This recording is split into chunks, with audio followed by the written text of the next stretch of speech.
Hello everyone, my name is Alain Mulder, Senior Director Europe Operations IMA, the Institute of Management Accountants. So welcome to this webinar, and in this episode we have Dr. Gaya, and she will discuss remote leadership and managing and inspiring your team during lockdown. So Dr. Gaya, welcome. Thank you for being with us today, very exciting. How are you today? I'm very well, thank you very much for having me. Great, it's a real pleasure. I also want to say a special thank you to the IMA Switzerland chapter and also its board of directors for organizing this webinar. Thank you for this. We have a lot of postponed events, of course, at the moment, but we will inform everyone, of course, later on as soon as possible when those face-to-face events will continue again, because we will meet again, of course, very soon. Let me first introduce Dr. Gaya. She has a very impressive bio. She's head learning and capacity development at the World Health Organization. So she works for the World Health Organization, where has been employed for already 18 years, and she's based at the headquarters in Geneva, Switzerland, and has held a range of high-profile roles in capacity development and training, mostly in humanitarian and epidemic and pandemic capacity building and response. So for 7 years, she was the head of corporate communication in the office of the Director General of the World Health Organization, and then for 5 years at the World Health Organization, global lead for risk communications. So currently she leads a capacity building and development for a health emergency program, where she designed and implement training, learning and simulation exercises to help health professionals and leaders grow and develop. So Dr. Gaya is a certified life coach and group coach, expanding her, and she brings a wealth of life experience and expertise in adult learning, capacity development, communications, health, negotiations, leadership and training, multilingual settings, and she uses emotional intelligence and her own wisdom coaching, drawing from both neuroscience and spirituality. And she entered the world of coaching to fulfill her passion to help people to be their best selves. So Dr. Gaya is a co-founder of the Wisdom House, and that aims to help individuals and groups acquire the competencies they need to flourish in the 21st century through a 3-step process: discover, reflect, and evolve. She's born in Sri Lanka, and she spent most of her childhood in England, and she spent 8 years in China studying and practicing medicine, and she has delivered professional assignments in more than 50 countries. And she speaks English, Chinese, Sinhalese, and she's learning Russian. So today she will cover remote leadership, managing and inspiring your team during lockdown. And in preparation for working and leading your team remotely, social bonds are necessary for productive teamwork. So our host today will give insights on practical leadership techniques and how to overcome unique challenges from methods of communication to workflow issues and changes in policies using the technology available to you. So Dr. Gaya, let's start. Really pleasure to have you here. The floor is all yours. Thank you so very much. It's somewhat embarrassing listening to your CV, but it made me thoughtful about how fortunate I have been and working with the World Health Organization, but also the connection I made with IMA last year with Purnima. And I really feel that you're an audience that I wouldn't normally meet in real life. And it's been such a pleasure to have several events with you and to learn from Purnima and yourself about your community. So I'm really, I feel very honored that I've been invited. And obviously I draw my expertise from different fields, but not your field. So I ask for your patience if some of this doesn't apply to you. But my belief is we're all human, and we usually have the same problems as professionals and as individuals. So I do hope some of this will be useful. If I may, I will share my screen with you. Okay, here we are. And what I really want to do over the next, I think, 45 minutes is to discuss with you some of the thoughts that I've gathered over the last, is it 3 or already 4 weeks? I've stopped counting of remote working. I have to be very honest with you. I was not somebody who worked remotely. I travel a lot. I take my laptop, but I really don't work in the same way when I travel. And when I was told we had to move home and we had 4 hours, we were asked to leave on a Friday at 1300 hours.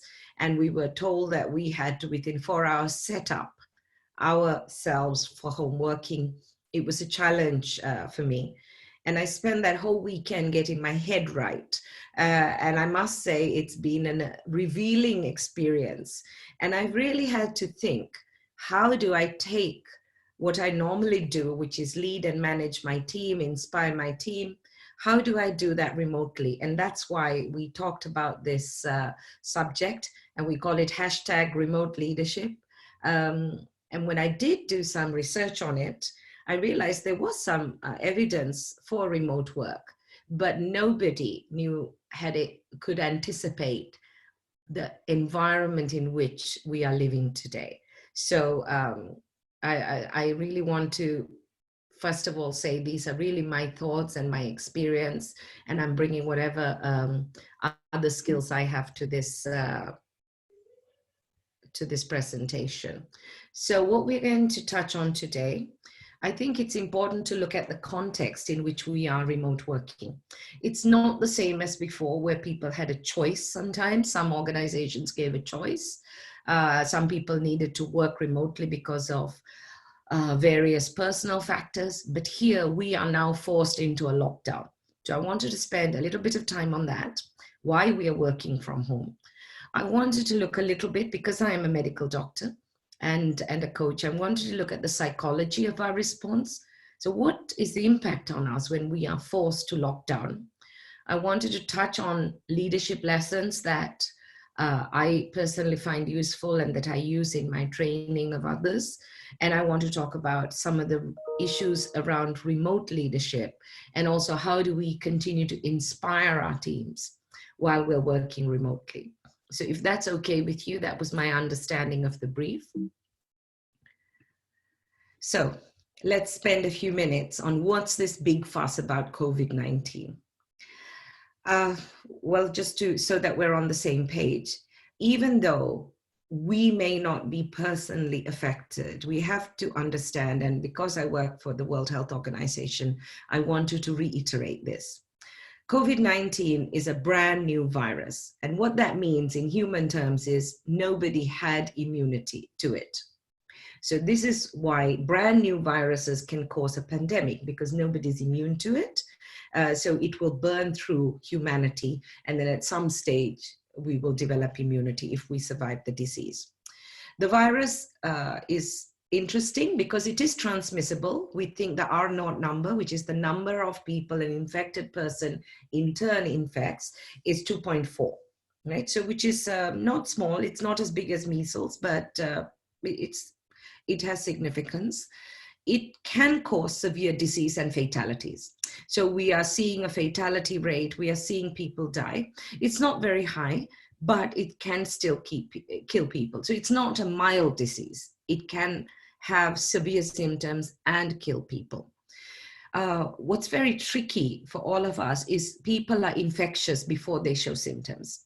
We know most people who get infected are from already sick people, but some people are still getting infected from people who haven't yet started to show symptoms. So that's one of the reasons for this lockdown. And with new viruses, the only thing we're certain of is that it can mutate. So although it can become more infectious, it can become more severe, it can become less infectious, and it can become less severe. So we don't know which way it's going to go. But every time the virus moves from one person to another, it has an opportunity to mutate. So this is also why public health experts, such as those in my organization, are very worried. And this is why countries have taken unprecedented measures to bring this under control. We want to cope, but we can't cope yet. We know there aren't enough tests to know who is infectious and who's not infectious. We know currently it affects mostly older people. This is significant because in Europe, in North America, we have aging populations. Italy, which was a big hotspot in, in Europe, has 30% of the population, it's over 60. So when in developed countries, in richer countries, we have more older people because the prosperity of the country, they're more at risk. Of course, it affects also people with underlying health conditions. Many of us, including me, we have serious underlying health conditions and we are more at risk. And our health services, even in the best, the strongest countries, such as in Europe, such as in the US, can be overwhelmed. And because of this, we need a set of interventions which are societal, which are really broad. We need to identify cases, we need to isolate and treat those who are sick, we need to do contact tracing and impose quarantine. And I read this story about in Iceland, they've actually brought in the police force and they're sending detectives to trace contacts. We need to do physical distancing. I'm afraid at the beginning of this, WHO called this social distancing, but this was wrong. We need people to be socially connected through technology, but we need physical distancing. And that's what the lockdowns are about. We need accelerated research. So WHO is also sorting that out. And we've called for a solidarity trial to trial new treatments and so on. And we need maintenance of other health services. So you will see we still need food, we need the garbage collected, we need other medical services to continue. So this is why we are now for an indefinite period in lockdown. Experts say we might be able to ease these, but there could be other peaks. So we might have repeated periods of lockdown, especially until at least we have vaccines and treatments available. So what do we do? Everybody knows about this, so I'm not going to spend a lot of time, but I really want you to understand that, we are protecting ourselves and we have to protect others, but sometimes it's not just through direct cough and expulsion of droplets. They can land on surfaces and they can survive for a number of hours. So this is why this complex set of things are doing. Now, what does this tell us? This tells us that we are living in an unprecedented time, that we've never really been shut down this way, I think, since the Second World War. And many of you may know about this flattening the curve, and this is what flattening the curve is about. Here is the normal curve. These are all people, the numbers of sick people increasing over time. And even if you did nothing, at some stage, the numbers would go down. The worst case scenario, it's because there are no more people, so the cases go down. Now you will see a lot of this curve is above this line, which is about the capacity of our health services. So what every country and the lockdown is trying to do is to flatten the curve. It doesn't reduce the curve. The same number of people will get infected and need treatment, but this is over time, so our hospitals and our health services can manage. So this is what we are about at the moment. So I think we've had a few weeks in lockdown. So I'd like you just to quietly think about your biggest challenge during the pandemic. So some of the reasons that I've heard is people are missing the human interaction. Communication is a little bit more difficult. Now, this is in a group that has technology, has Wi-Fi and so on. Even in the US, we've seen universities have started doing online courses, but many students don't have laptops, personal computers or laptops, or that are advanced enough to do video classes and so on. And I want you to really think about your work, how it's challenged, but also how life is challenged. Because now, because of the lockdown, we don't have that space where we go to work, and we don't have a separate space for life. Many of us, life and work are now happening 24/7 in the same place. And this is really looking at the psychology of what's happening. So there are lots of negative emotions going around, and I wanted to give you an explanation for why. Those of you who know me before, I'm really interested in neuroscience, and because this age, this current period is giving us so much evidence through functional MRIs of how our brain is working, we see that we are more easily triggered for negative issues than we are for positive. And that's really because we have evolved as a species to survive, so to avert danger. So we are very much aware of danger and risk and change, because change can bring danger. And we are not evolved to live long and happy lives. We evolved to become mature, reproduce, and pass our genes on and leave. So while many people think they have a right to happiness, I would say our natural tendency is to protect ourselves, to avoid danger, and we have to work very hard at happiness. So if you look at, and this idea is gaining prominence. It was very funny. It was during the first week of lockdown. My partner was really, he dismissed this. He said, oh, this is like H1N1, it's like flu. And I actually used the grief cycle to explain this to him. And actually some light bulb went on in his head and he began to understand it. And I started using this. And in the meantime, I've seen in the Harvard Business Review, there is an article. It's called What You Are Feeling is Loss. And this is one of the most read articles during this pandemic on HBR. So I just wanted to say there is a correlation. Different people are thinking about this. So if we look at the pandemic as a big change and also a big loss. So what have we lost? We've lost our normalcy. We have lost our safety if you are afraid for your health. Many people, maybe not you and I, but many people around us are frightened for their livelihood. I heard that by last Friday, 6 million people had filed for unemployment in the US. They expect unemployment to go up to 30% in the to 30 million people in the US. Those were the figures I was hearing. And of course, many rich countries have started to provide packages. You know, people are taking reduced salaries, but people who don't have a job like you and me are really worried about that. Another thing that I'm seeing, and I still coach quite a few people, is that people are losing the contact, the physical contact that they had with others. So one phenomenon I've seen lots of young people come to me and they're worried about their elderly parents or their grandparents, and they don't know how to keep that contact with them. And particularly as the elderly are asked to self-isolate, this is a challenging thing. So if you look at the grief cycle, whenever we lose something, of course, this is used when we lose the life of a loved one, but it can be used for any loss.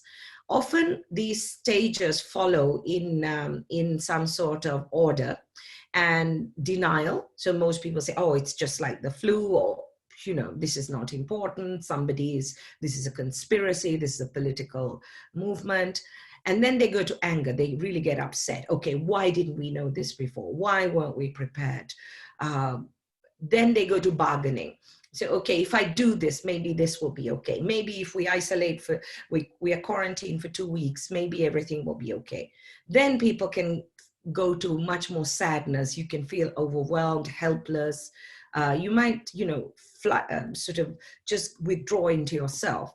And then comes acceptance that you are, okay, this is the reality, this is the new reality, so how shall we move on? Now, this is a model. Not everybody can identify all the stages, but I think it's a useful thing to understand, first for yourself, and then I think to understand that our team members, the people that we manage and lead, could be in any of these stages. And their behavior should also be understood. Not just from the physicality of how they work, but the mental, the psychological issues that are at play. I have seen some, you know, I've got 23 people in 15 locations around the world currently. And I've seen some sort of withdrawing to themselves. I've seen some are more easily angered. I don't think anybody in my team is in denial, because we work on epidemics and we prepare for pandemics. And, you know, nobody's depressed per se, but you can see they're worried about other things. And some who worked in emergencies for a long time, they move very quickly into acceptance and moving on. So I want to present this to you, and I wanted you to later, when you have the presentation, just maybe it could help you understand your behavior and also the behavior of your team. Also, I wanted to say that research shows that loss aversion is strong in us. So, for example, experiments have been done, any loss. So they've done it with money, obviously.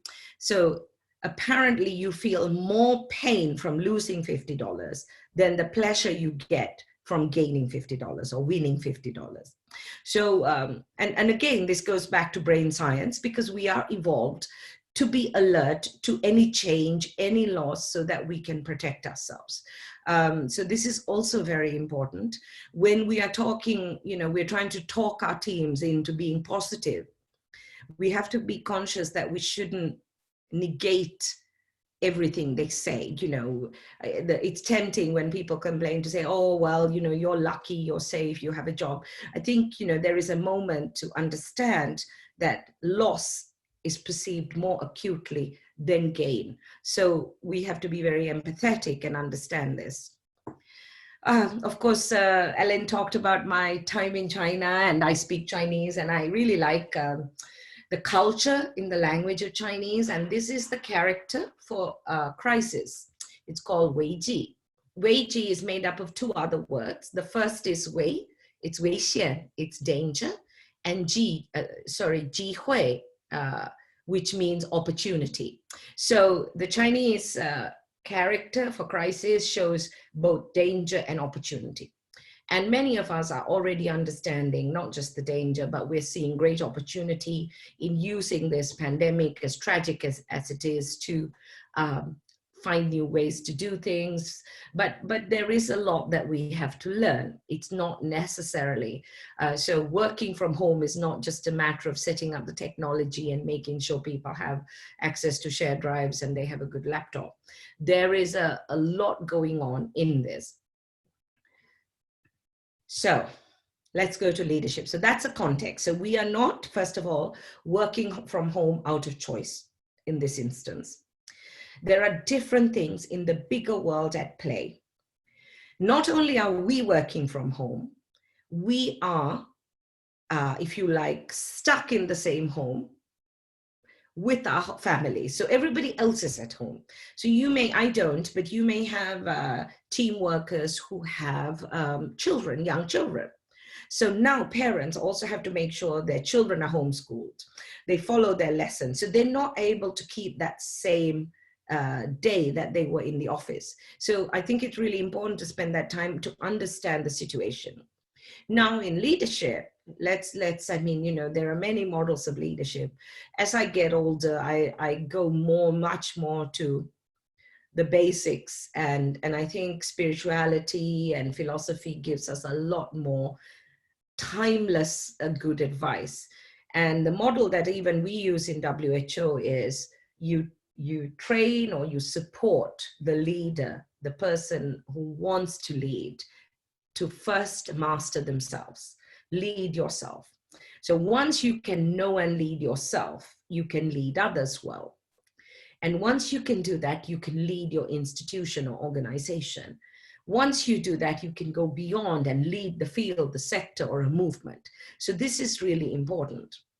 And therefore, going inside your mind is very, very important. Going inside to understand who you are, what drives you, what triggers you. So I like this visual, and I actually did a little video on this. If you can't go outside, go inside. And I don't mean just go inside your house as a public health person, but really let's use this moment to go inside our minds and see what's really going on, how we are processing this, what's important to us, and what sort of framing we can do to move on. So I think the first thing in leadership is to know and lead yourself.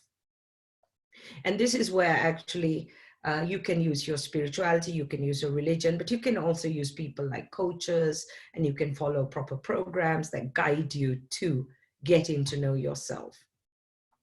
The second, of course, those of you who know me, I'm very interested in emotional intelligence, because I think it's the power behind leadership. It is the engine, it powers leadership. This is the Daniel Goleman model. And Daniel Goleman is a great writer. He works with neuroscientists, and he presents this in a way that people can understand. These are the 4 blocks. Now you'll see the first block is exactly like the first point I made. It's about self-awareness. So to be emotionally intelligent, you need 4 domains. The first is really self-awareness. So emotional self-awareness. What are your values? What are your triggers? How do you react? What is important to you? How do you respond when you're under pressure? The second is, once you're aware of that, how do you manage yourself? How do you control your emotions? How adaptable are you? Achievement orientation and positive outlook. So these are really about you. And again, there are things you can do by yourself. There are things you can do in trainings. There's things coaches can help you. Your peers can help you. Your friends can help you. The next 2 blocks are about you and others. So this is really, now as a leader, you understand and manage yourself. How are you towards others? So social awareness has empathy, empathy is really a lifetime competence to develop. And organizational and world awareness, how are things working? And at the moment, because of the uncertainty, organizational awareness or world awareness actually could be really challenged. And then the relationship management. Are you able to communicate? Are you able to influence? Can you coach and mentor? Do you notice and address conflict early on? What about teamwork? What about inspirational leadership? So all of these things come once you have good self-awareness, good self-management, you're socially aware, and some people call that social intelligence, and you're able to manage interactions with everybody else. And really, this is how you distill human behavior back right into leadership. And then this research after research, practice, experience tells us that leadership must be based on trust. Yes, there are leaders who are appointed, and because of that bestowed power, they're able to lead somewhat parts of teams for some things. But really, to be an authentic leader, you have to work on trust. And trust, we know, is not just abstract quality. It is made up of very concrete things. There are many ways of looking at trust. This is the one I like to use because it served me over the years. So there are 4 components, and all the components are the perspective of your audience or your team members or the people you want to lead, right? So it doesn't matter about what you think, it's really how others perceive you. And in trust, perception is reality. So the first component is expertise. Does your team or the people you're leading or your audience feel that you know what you're talking about? That you know not just the problem, but how to start addressing the solution? And how consistent are you with other experts in the field? So expertise is a very important component of trust, but it is about how the audience perceives you, not just your qualifications or the letters after your name. The second is good character. Particularly as a leader, your team, the people you're leading, your audience, they have to genuinely feel in their own hearts that you are telling them the truth, and that all the relevant truth, that you're not hiding or omitting anything that is relevant to this particular topic you're talking on, and also that you're reliable. So if you say something, you will follow through. The third is identification. This is an anthropological social science concept, and it is when your team or your audience feels that you and they share the same values, the same experience, and the same fate, right? So that you really are connected as human beings. And the last one is goodwill, that even when they don't address it, your team members, audience, the people you're leading feel that you know and address their concerns, that you can read between the lines, you can read body language, and you address their concerns, even when you don't have to. So these 4, sometimes one can go up, the other can go down, but together they work over time to build trust. Trust is hard to develop. It's easily lost. It can go in waves. It can change with situation, but you have to know this is the currency that leaders deal with. In fact, it's a currency all people deal with for relationships, but for leaders, this is particularly important. So if we move on to remote leadership. So what's really different about remote leadership during the pandemic? For me, I'm sure I'd like to finish quickly and share and hear your ideas. But what I'm seeing is, I have to keep moving this, sorry. What I'm seeing is that there are challenges of the new physical environment. Simple things. I mean, I have most people in big cities live in apartments. So just to find a space, a dedicated space where you can be quiet, it could be difficult. It could be your desk is too low. I spend most of my day with a neck brace because actually my desk is not suited to working long periods. I luckily, my son is in university in Amsterdam, so I've taken his room, so I'm okay. But I see if you live in an apartment with children running about, it's very difficult to demarcate space. And it's very difficult to have peace and quiet sometimes, especially if you are a young parent and you have children at home, and also they need to do their work as well. There's another thing about a new emotional environment where we are adapting to change. There is anxiety and fear in many people, even if it's not loss of job. For me, I live with my elderly mother lives with me. One of my first fears was, will I infect her?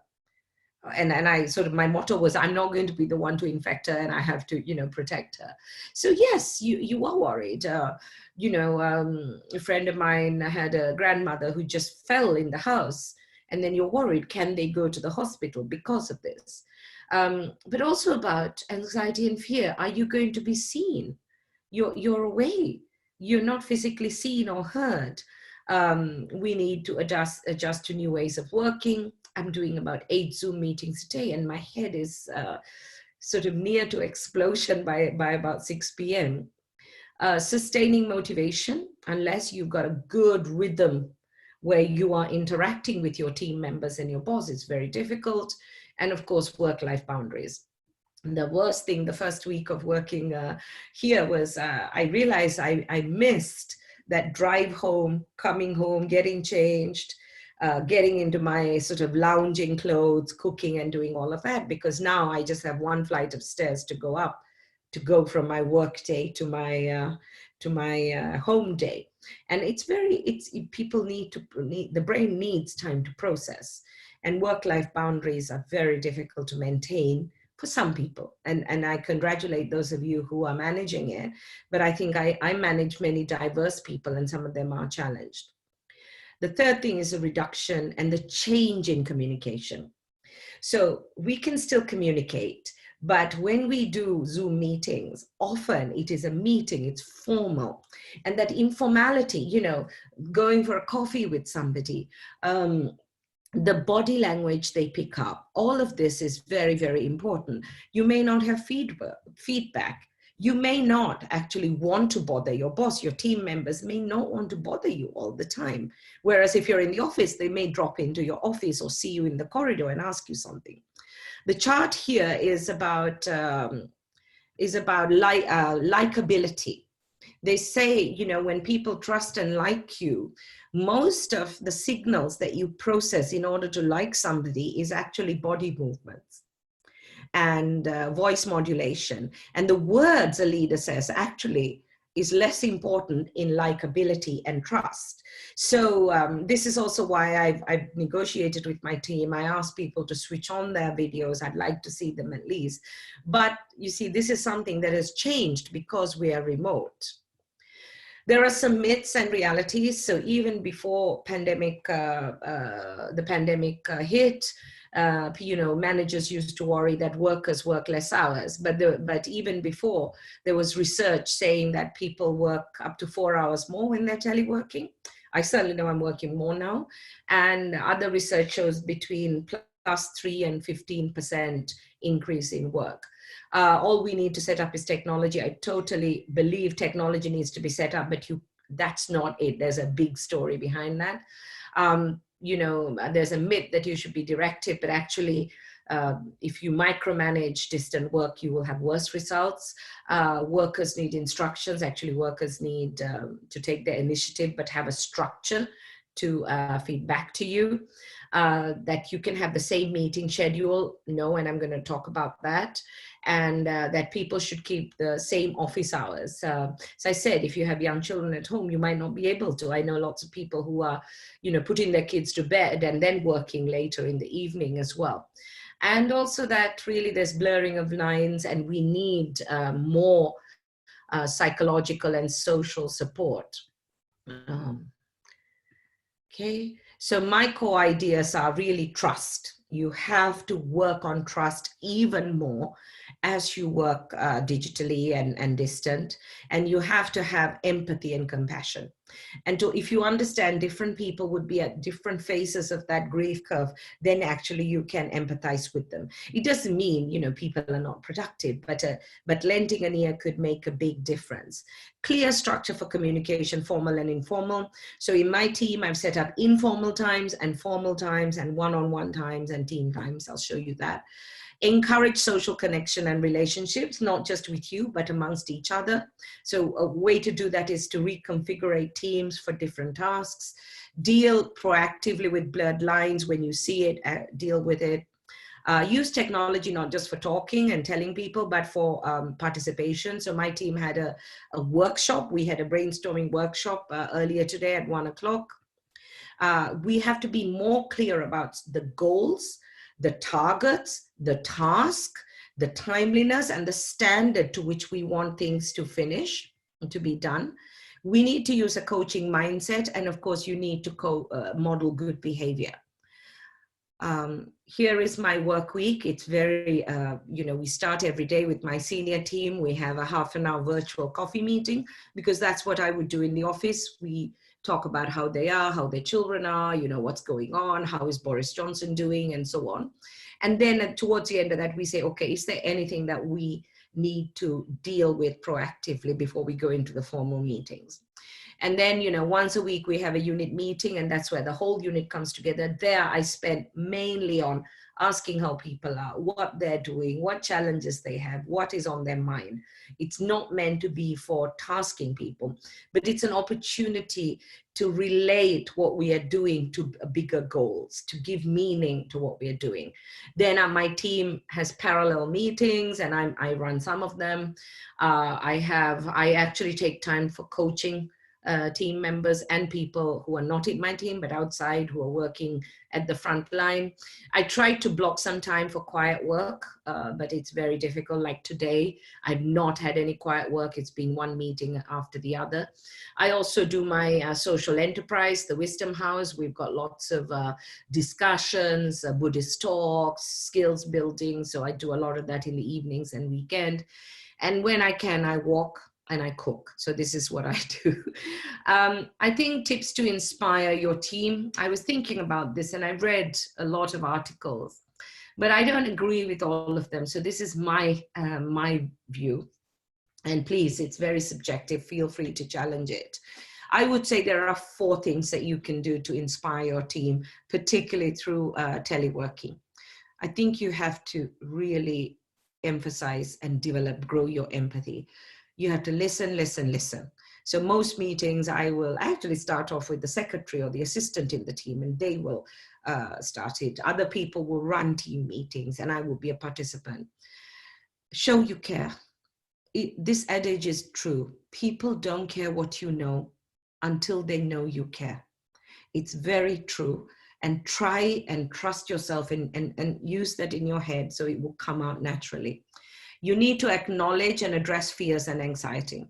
You can't just say, oh, they'll get over it, or it's nothing, or they're like, you do have to. So for example, I noticed something in a team member earlier this week. He looked really anxious. So I offered him, would you like to talk to me one-on-one? I could give you a coaching session in confidence, and he's agreed. And after this, actually tonight at 7, I'll be talking to him. He's based in the US. And that makes all the difference. Manage conflict proactively. Sometimes you can see conflict brewing, you can see miscommunication, you can see people not talking. You need to, because that body language and informal interaction isn't there, you need to address it. And it could just be a call to one of them and just say, how are things going? What's going on? I noticed that you were very quiet when this idea came out. You know, what's on your mind? So really, really very, just be proactive about it, but not aggressive. The second block of things that we need to do is, you as the leader, you have to make sense of things, and you have to help the team make sense of things, because team members have specific tasks often, and they don't see the big picture. That's your role. Nobody else can do this. This is what you should do, and this is what you should be training your next level of managers and team leaders to be doing. You need to help others focus on the purpose and the goal of the work. So for example, my team, we celebrated last week, we have 1.4 million people enrolled on our Open WHO platform taking COVID-19 courses. So everybody's celebrating, but it's a fact. It was my job to say, what does this mean? How does this impact the world? You need to show respect, linking what people are doing to the bigger goal. You have to state the significance of achievements. When somebody achieves something, does something, you have to be explicit with everybody and say, look, this is how this work done to this standard in this time is now contributing. This is amazing. And you need to help connect the dots, highlight with the bigger picture. It's really a skill that will grow the more you try it. And you have to model that. You need to empower, not micromanage. You need to guide them through uncertain times, provide the resources, show flexibility, enable ownerships, show respect, not just recognition. Again, when you're managing conflict here, you know, when you speak to a staff member, they might say, okay, don't intervene, let me sort it out. And you need to empower them to sort it out and then come back to you and with the resolution. And you need to play your role as a leader and a team member. Of course, you need to use situational leadership, but I found it helps. So for example, in some of the tasks, I will join a team as a team member to work along the team members as a team member, and somebody else is the team leader. That shows my team that I'm able to do things. I'm not just delegating, but also it helps me learn about what they can do. And we have a new, if you like, complicity, as the French would say, an intimacy, working as a peer as opposed to being hierarchical. And of course, it's your opportunity to model good behavior.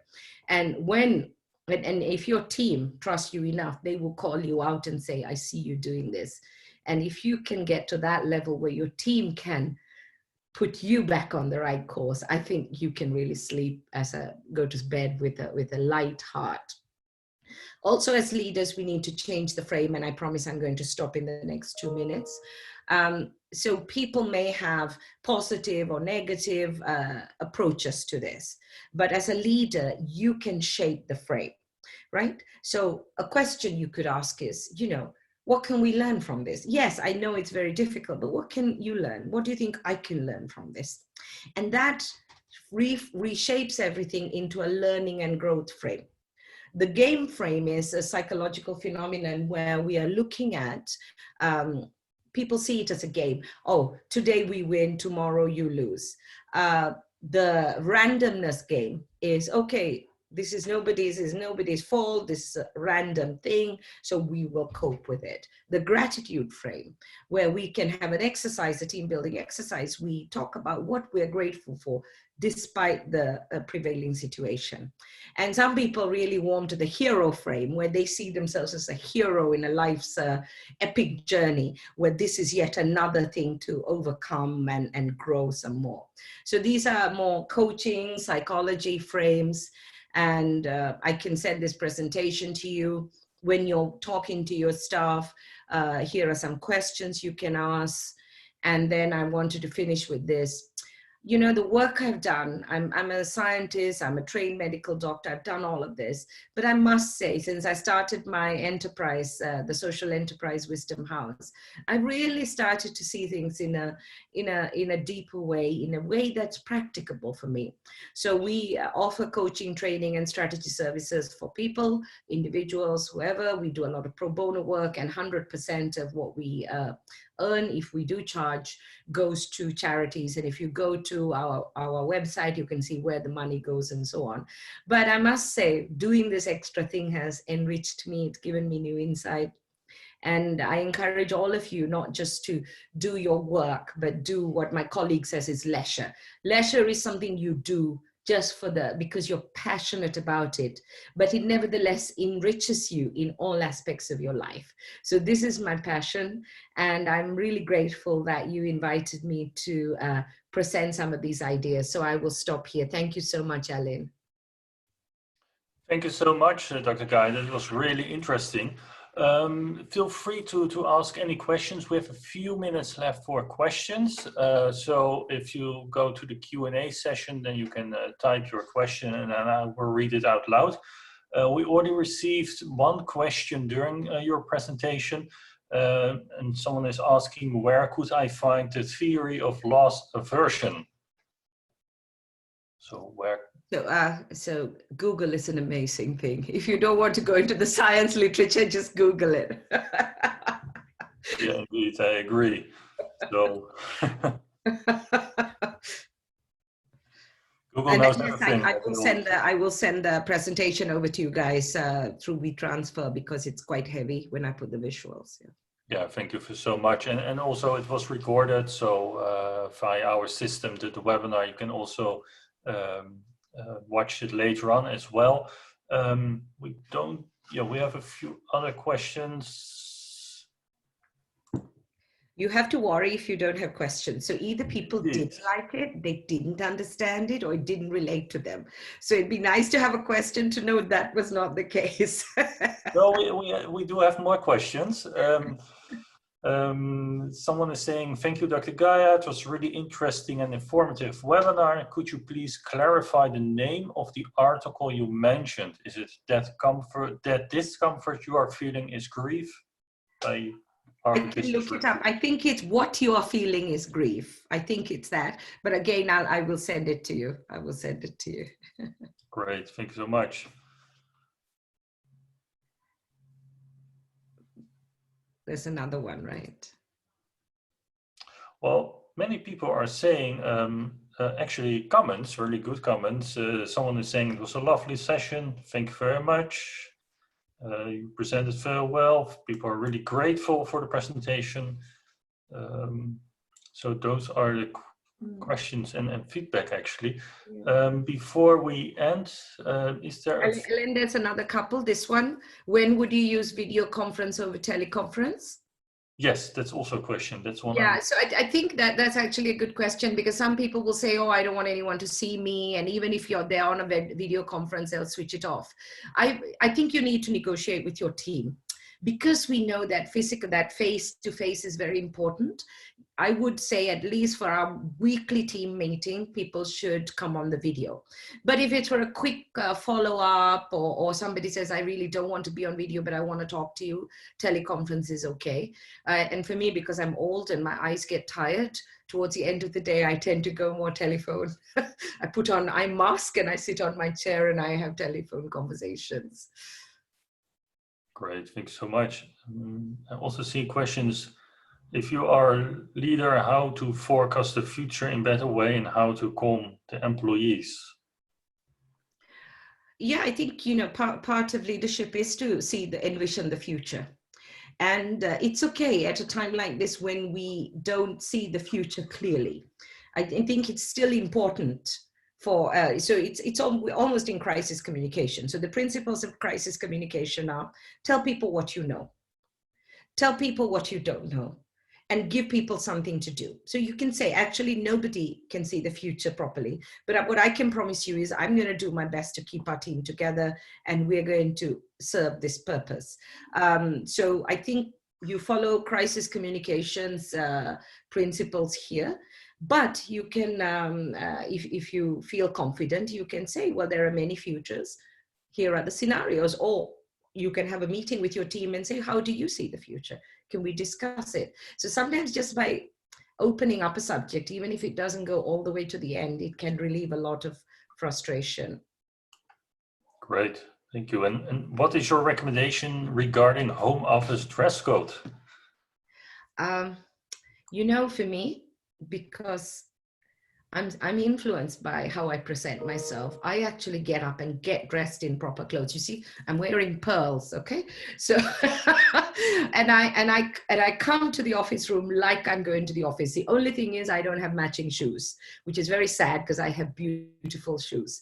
But but instead I worry about how I look here. I look at the background, and once you do that a couple of times, you see the team will also make an effort. But it's okay. Somebody's not feeling well or they're overwhelmed, and they say, look, it's a day like this, you should understand. But my preference is this, because when I put this uniform or armor on, I'm working. It's different.